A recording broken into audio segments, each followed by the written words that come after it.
నేను కొత్త నంబర్ తీసుకున్నాను, ఇంకా ఎవరికీ చెప్పే టైం దొరకలేదు అని రమ్య అన్నప్పుడు ఆమెకు మనసులో చాలా ఇబ్బందిగా అనిపించింది. అసలు నిజమేంటంటే ఆమె ఈ విషయంలో ఎంతగా సాగింసిందంటే చివరికి ఆమె పనిచేసే కంపెనీ కూడా జోక్యం చేసుకుంది. సెల్ఫోన్ లేకుండా వర్క్ ఎలా చేస్తావు, కస్టమర్లను ఎలా కాంటాక్ట్ అవుతావు అని వారు ఆమెను నిలదీశారు. ఆఫీసులో మందలింపులు తిన్న తర్వాత ఇక తప్పదన్నట్లుగా చివరకు కొత్త నంబర్ రిజిస్టర్ చేసుకోవడానికి వెళ్ళింది. ఫోన్ రింగ్ అవుతుంటేనే భయం కలిగే ఒక వింత ఫోబియా తనకు కలిగిందని, అసలు ఫోనే వద్దనుకుంటున్నానని ఆమె ఎవరికీ చెప్పలేకపోయింది. సరిగా కొత్త నంబర్ తీసుకోవడానికి వెళ్లిన సమయంలోనే ఆమెకు తీవ్రమైన కడుపు నొప్పి రావడంతో ఆ మొబైల్ ఆఫీస్ రిసెప్షన్ దగ్గరే కుప్పకూలిపోయింది. రమ్యకు చాలా సిగ్గుగా అనిపించింది. ఎవరితోనూ కాంటాక్ట్ లేకపోవడం తన బాధ్యతారాహిత్యమే అని ఆమెకు తెలుసు. కాని విషయం ఇంత పెద్దవుతుందని ఆమె అస్సలు ఊహించలేదు. విషయం ఇంత దూరం వచ్చినా పర్వాలేదు కాని ఇందులో మాధవ్ను కూడా ఇరికించడం, అతను స్వయంగా తన కోసం ఇక్కడికి రావడం ఆమెకు చాలా ఇబ్బందిగా అనిపించింది. ఈ పాటికి అతని మనసులో తనపై ఉన్న ఇంప్రెషన్ ఖచ్చితంగా ఇంకో 2 మెట్లు దిగజారిపోయి ఉంటుందని ఆమె బాధపడింది. బాధ్యత లేనిది, చిన్నపిల్లల్లాంటి బుద్ధి, తెలివిలేనిది. అబ్బో, ఆమె గురించి ఎన్ని చెప్పినా తక్కువే అన్నట్లు మాధవ్ అని అనుకుంటున్నాడేమో. మాధవ్ ముఖం అస్సలు బాలేదు. కాని లత మరియు వినయ్ల ముందు అతను రమ్యను ఏమీ కైనంగా అనలేదు. అతను రమ్యకు చికిత్స చేస్తున్న డాక్టర్ను వెతుక్కుంటూ వెళ్లి ఆమె ఆరోగ్యం గురించి చర్చించాడు. తిరిగి వార్డులోకి వచ్చాక రమ్యకు డిశ్చార్జ్ అయిపోవచ్చని చెప్పాడు. అదేంటి? నేను ఇవాళే డాక్టర్ని అడిగితే కుదరదని, రేపటి వరకు ఆగాలని చెప్పారు కదా అని రమ్య అంది. అసలు డాక్టరును నువ్వా లేక నేనా అని మాధవ్ అడిగాడు. ఖచ్చితంగా మీరే అన్నది రమ్య. ఆమెకు అతని మాటలపై నమ్మకం లేకపోయినా మొదట తప్పు చేసింది తనే కాబట్టి ఆ ఇబ్బంది అతన్ని మళ్లీ రెచ్చగొట్టే ధైర్యం చేయలేదు. నేను నీకు ట్రీట్మెంట్ చేస్తున్న డాక్టర్ కలిసి చర్చించుకున్నాము. నువ్వు ఇంకా ఇక్కడ ఉండటానికి గల ఏకైక కారణం ఆస్పత్రికి ఎక్కువ డబ్బులు కట్టడం మాత్రమేనని మాకు అర్థమైంది. కాబట్టి నువ్వు నిజానికి ఇవాళే డిశ్చార్జ్ అయిపోవచ్చు. ఇంతకీ నీకు వెళ్లాలని ఉందా అని మాధవ్ అడిగాడు.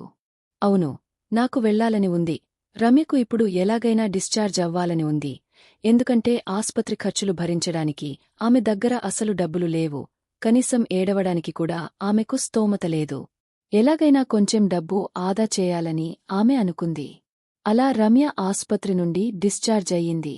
మాధవ్ కారు నడుపుతూ మొదట లతను, వినయ్ను వాళ్ల ఇంటి దగ్గర దింపాడు. ఆ తర్వాతే రమ్యను ఇంటికి తీసుకువెళ్లాడు. రమ్యకు చాలా భయంగా ఉంది. వాళ్లకంటే ముందు తనను ఇంటి దగ్గర దింపమని అడగటానికి ఆమెకు ధైర్యం సరిపోలేదు. తన వల్ల వాళ్లందరూ కంగారు పడ్డారని, తనను వెతకడానికి వాళ్లు చాలా అలసిపోయారని ఆమెకు తెలుసు. అందుకే ప్రయాణం మొత్తం ఆమె చాలా ఇబ్బందిగా ఉన్నా దేనికీ ఎదురు చెప్పలేదు. అదృష్టవశాత్తు లత దారి పొడవునా రమ్యతో మాట్లాడుతూనే ఉంది. వాళ్ళిద్దరూ తమ కెరీర్లో బాగుపడటానికి కలిసి కష్టపడాలని నిర్ణయించుకున్నారు. అప్పుడు ముందు సీట్లో ఉన్న వినయ్ దీనికి అడ్డు చెబుతూ లత తనను అస్సలు పట్టించుకోకుండా ఉండకూడదని గట్టిగా చెప్పాడు. ఆ ఇద్దరూ ఒకరినొకరు ఆటపట్టించుకుంటూ సరదాగా గొడవ పడటం చూసి రమ్య తనలో తాను నవ్వుకుంది. అలా నవ్వుతున్న సమయంలో అనుకోకుండా కారు అద్దంలో మాధవ్ కళ్ళు ఆమె కళ్లను చూశాయి. దానితో రమ్య భయంతో కొంచెం వెనక్కి తగ్గింది. మాధవ్ చూపు తిప్పుకున్నాడు. కాని రమ్య గుండె మాత్రం వేగంగా కొట్టుకోవడం మొదలైంది. మాధవ్ లత మరియు వినయ్లను వాళ్ల ఇంటి దగ్గర దింపిన తర్వాత వెంటనే కారు స్టార్ట్ చేయకుండా అలానే కూర్చున్నాడు. అసలు అతను దేనికోసం ఆగుతున్నాడో అని అడగాలని రమ్యకు అనిపించింది. కాని మళ్లీ ఏమనుకుందో ఏమో ఏమీ అడగకుండా ఉండిపోయింది. చాలాసేపు ఎదురుచూసిన తర్వాత మాధవ్ హయాత్తుగా, ముందుకు వచ్చి కూర్చో. ఏంటి, నన్ను నీ డ్రైవర్ అనుకుంటున్నావా అన్నాడు. రమ్యకు వెంటనే విషయం అర్థమై సిగ్గుపడింది. ఆమె త్వరత్వరగా తలుపు తీసి ముందున్న ప్యాసింజర్ సీట్లోకి కూర్చుంది.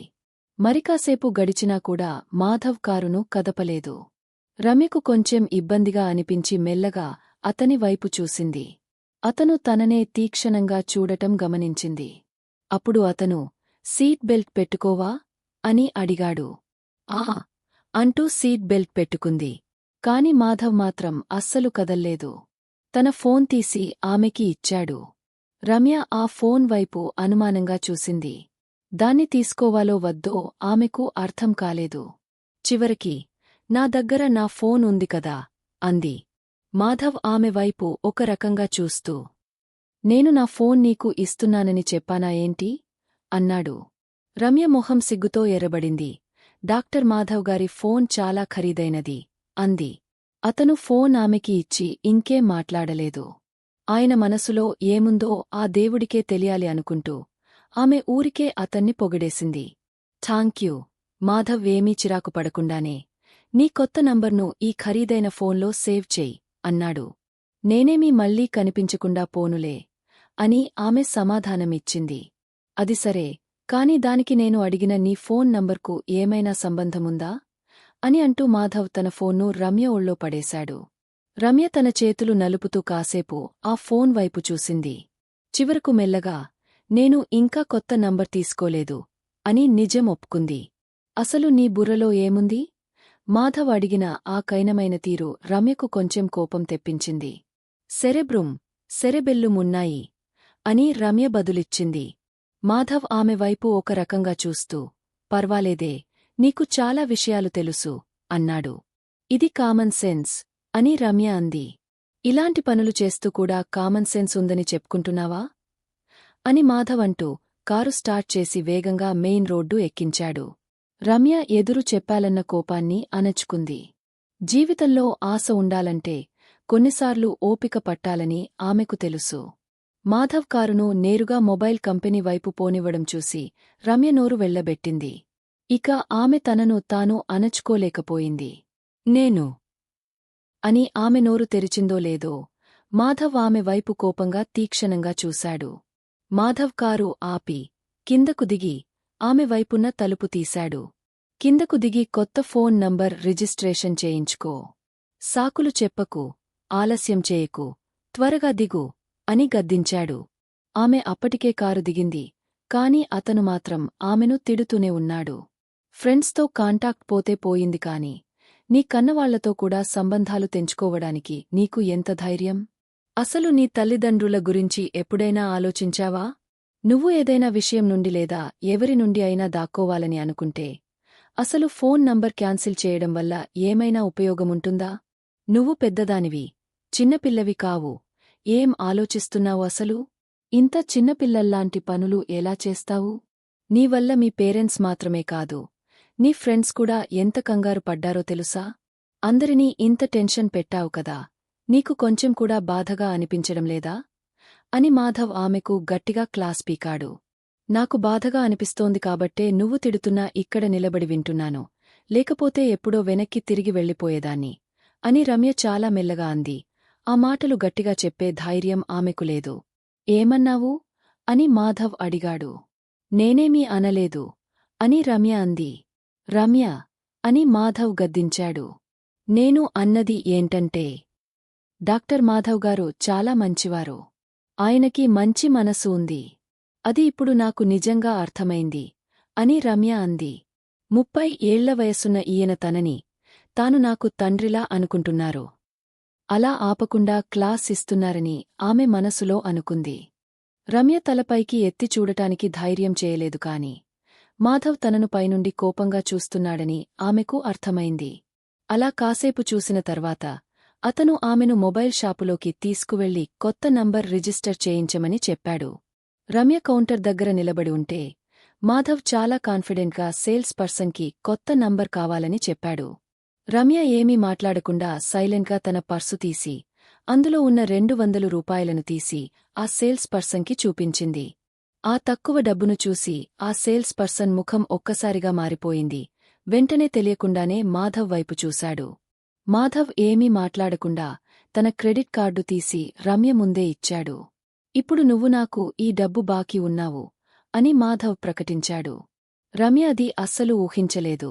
ఏం సమాధానం చెప్పాలో తెలియక గమ్మున ఉండిపోయింది. కొత్త నంబర్ రిజిస్టర్ అయ్యాక మాధవ్ తన ఖరీదైన ఫోన్లో ఆ నంబర్ను సేవ్ చేసుకుని ఆమెను తిరిగి కారు దగ్గరికి తీసుకువెళ్లాడు. ఇంటికి వెళ్లిన తర్వాత, మీ ఇంట్లో వాళ్లకి ఫోన్ చేయడం మర్చిపోకు, అర్థమైందా? అని మాధవ్ అన్నాడు. రమ్య, ఓ, అంది. ఎందుకంటే ఇంటికి ఫోన్ చేసి ఏం మాట్లాడాలో ఆమెకు అస్సలు అర్థం కాలేదు. తన అమ్మ నాన్న ఎలా రియాక్ట్ అవుతారో అని ఆలోచిస్తుంటే ఆమెకు తల మొద్దుబారిపోయినట్లు అనిపించింది. రేపు రాత్రి నాకు డిన్నర్ ట్రీట్ ఇవ్వు, నాకు 6 గంటలకు డ్యూటీ అయిపోతుంది అని మాధవ్ అన్నాడు. అది వినగానే రమ్య ముఖంలో ఉన్న కంగారు కాస్తా భయంగా మారిపోయింది. ఏంటి, ఇష్టం లేదా? ఒకసారి పాత విషయాలు గుర్తు తెచ్చుకో. నేను నీకు ట్రీట్మెంట్ చేసిన తర్వాత నువ్వు ఆస్పత్రి నుండి ఎవరికీ చెప్పకుండా పారిపోయావు. నేను ఇన్ని ఏళ్లుగా డాక్టర్గా పనిచేస్తున్నాను. ఏ పేషెంట్ కూడా ఇలా పారిపోలేదు. నీవల్ల నా పరువు పోయింది. నువ్వు నన్ను ఒక ఫ్రెండ్గా చూస్తున్నానని చెప్పావు. మరి స్నేహితులతో ఇలాగేనా ప్రవర్తించేది? ఆ తర్వాత నేను ఫోన్ చేసినా నువ్వు ఎత్తలేదు. నువ్వు రోడ్డుమీద ఎక్కడైనా చచ్చిపోయావేమో అని నాకు భయం వేసింది. ఆ పైన నువ్వు కనిపించకుండా పోతే నేను నిన్ను వెతకడానికి కూడా సహాయం చేశాను. ఇవన్నీ లెక్కవేసుకో. నువ్వు నాకు ఎంత బాకీ ఉన్నావో నీకే అర్థమవుతుంది. ఇప్పుడు నాకు డిన్నర్ ట్రీట్ ఇప్పించడం తప్పా? అని అతను నిలదీశాడు. రమ్యకి ఎదురు చెప్పే ధైర్యం లేక ఇలా అంది. డాక్టర్ మాధవ్ గారు, ఎప్పుడు నా దగ్గర అసలు డబ్బులు లేవు.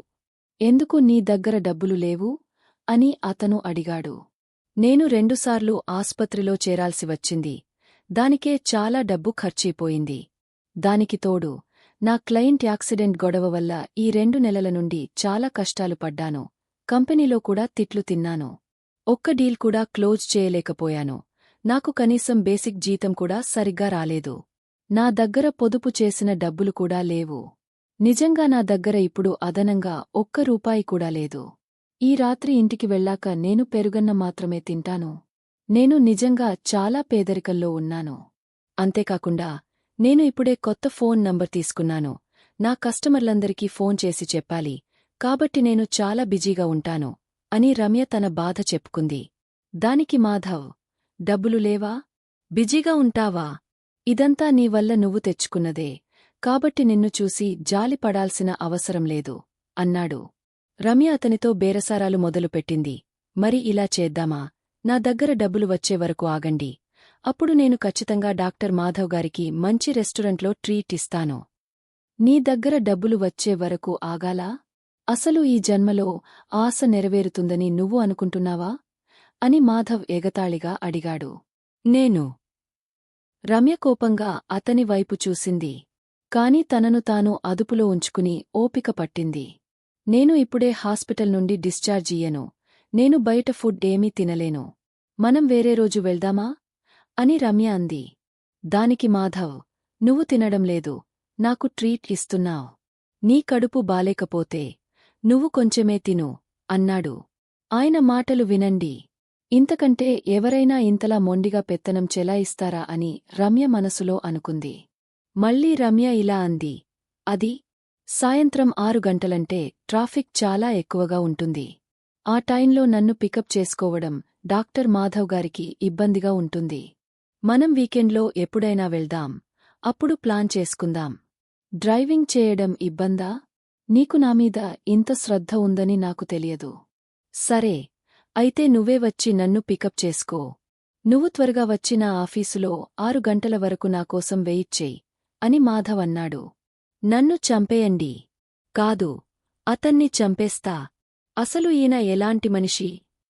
రమ్యకు ఇంకా ఎక్కువ దిగులుగా అనిపించింది. ఇప్పుడు తను ఏం చేయాలి? అసలు ఈ డిన్నర్ గొడవను తను ఎలా తట్టుకోవాలో ఆమెకు అర్థం కాలేదు.